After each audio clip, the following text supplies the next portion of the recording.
Shalom. Foremost, I want to give all praise to Yahweh, Bashim Yahushua, Bashim Rakadash. Double honors to the elders and apostles of GMS groups, the ones that like teach 100% true. Shalom, Brakathon to them. And salutation to the elders and apostles of GMS groups, the ones that like teach 100% true. Shalom, Brakathon to them for their edification and knowledge. And the foremost, again, give all praise again to Yahweh, Bashim Yahushua, Bashim Rakadash. This relates to, this is word definition. Word definition. Wordplay. A witty exploitation of a meaning and ambiguities of words, especially in pun. Double, in the entree, a word or phrase open to two interpretations, one of which is usually risque and indecent. So something that's very inappropriate, not politically correct. Repartee, conversation or speech characterized by quick, witty comments and replies. Pretty much snap, quickie, sarcastic, cynical type, replies back. For example, that the president, former president, Donald Trump, he is known for risque or indecent, inappropriate comments and even replies, So that's an example of that. Paranomasia, a play on words, a pun. Clever or subtle, repartee, wordplay. So something that's pretty much clever, subtle, in manner, whether directly or indirectly. Let's go to ambiguity, quality of being open to more than one interpretation. In exactness, put that with repartee.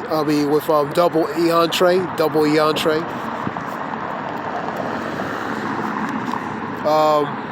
Ambivalence, a state of having mixed feelings or contradictory ideas about something or someone. Mixed feelings, whether about something, someone, etc. Equivocation, a use of ambiguous language to conceal the truth. So using forms of unclear, vague forms of wording to pretty much convey your true message the true message that's trying to be conveyed and what they're trying to speak and say and mean. I'll read that again. The use of ambiguous language to conceal the truth or to avoid committing oneself. Pretty much exposing oneself, exposing what they're really trying to say, So they mask it with code words and different types of text of language. Obscurity is clear, unclear, vague, difficult to understand. Enigma, mysterious or puzzling, difficult to understand. So they use these forms of complexities to mask pretty much what they really mean and their message and they're trying to convey. Well, to the public, for example, high figure type people. Good example of that be presidents. When they use certain language, certain words, when they directly, indirectly, pretty much telling you their meaning, what they're trying to say, but in code, in a matter of speaking. Dubiety, the state of being doubtful, uncertain. Doublespeak, deliberately euphemistic, ambiguous, or obscure language. That's the point, deliberately. So they double speak deliberately, so they don't want you really understanding what they're saying. Using forms of code in different language to mask, so they double speak, switch it back and forth, so pretty much offset, so you won't understand what they're trying to convey in their message, man, what they really mean.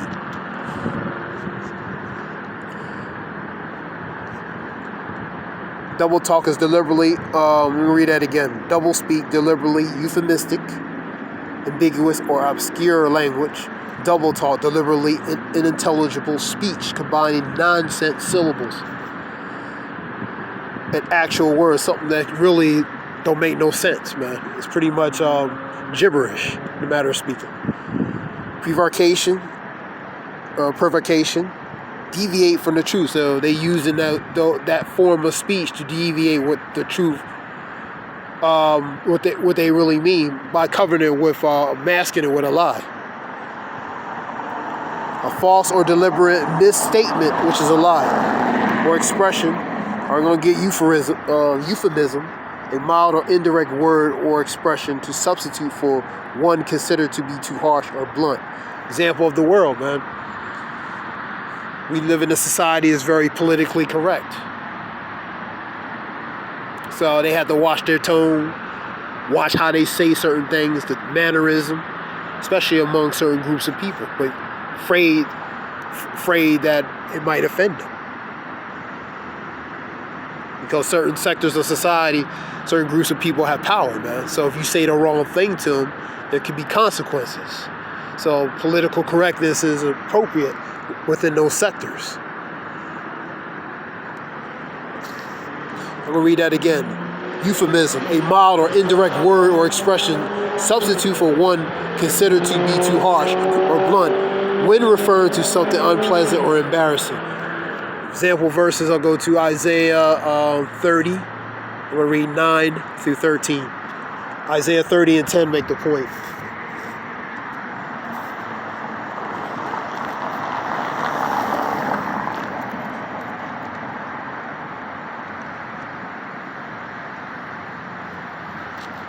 This is Isaiah 30 and 9.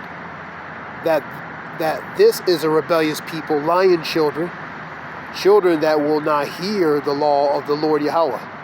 Number 10, which say to the seers, see not, and to the prophets, prophesy not unto us right things, speak unto us smooth things, prophesy deceit. Number 11, get you out of the way, turn aside out of the path, cause the Holy One of Israel to cease from before us.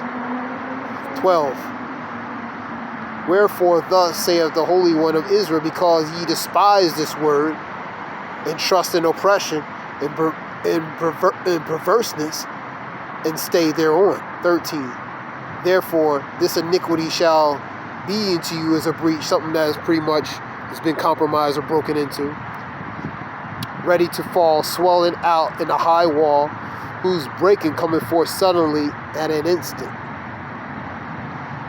And ye shall break it as the breaking of the potter's vessels that is broken in pieces. Ye shall not spare, so that there shall not be found in the bursting of it a shard to take fire from the hearth, or to take water withal out of the pit. Number 10 makes the point. The Israelites wanted the prophets to speak lies to them, speak deceit, because speaking the truth is very uncomfortable. They didn't want to hear that. They didn't want to hearken and heed to it, because they want to continue comfortably, conveniently doing their wickedness, man.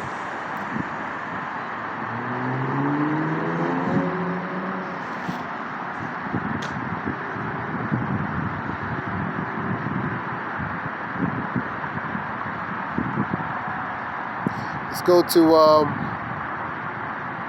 Matthew 24:24.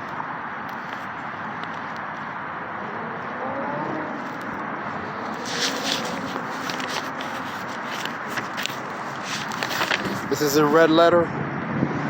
For there shall rise false Christs, which are antichrist.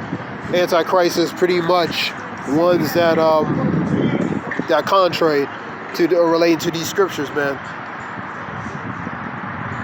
And false prophets are ones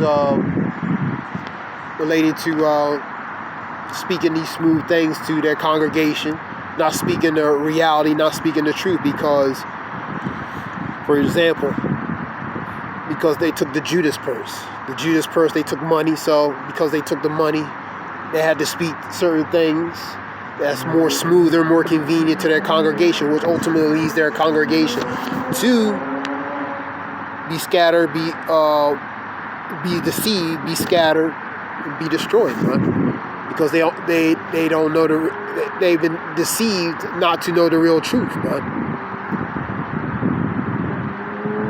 And shall shew great signs and wonders, in so much that if it were possible, they shall deceive the very elect. If it be possible. 2 Corinthians 2:11.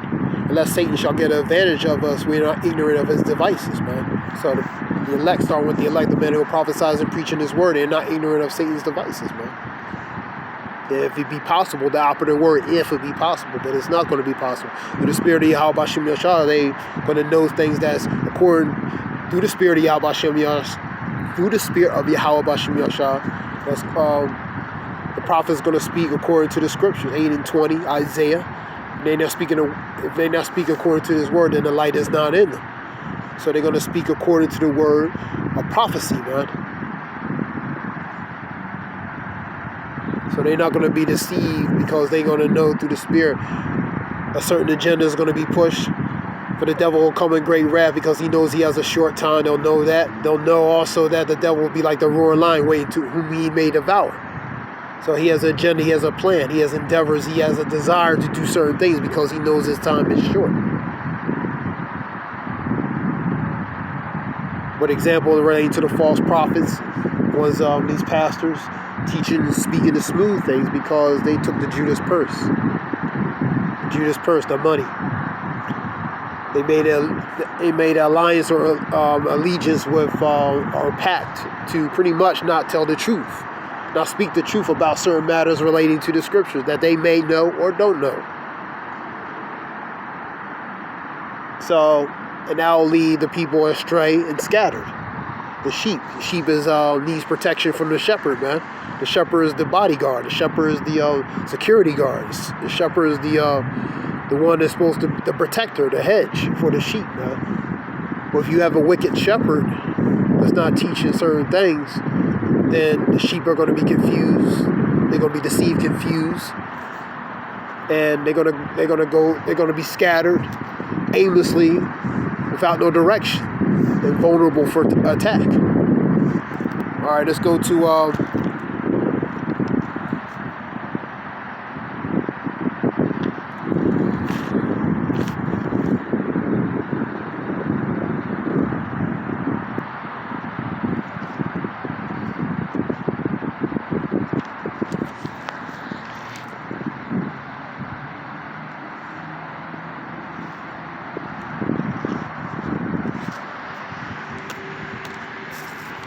finish up.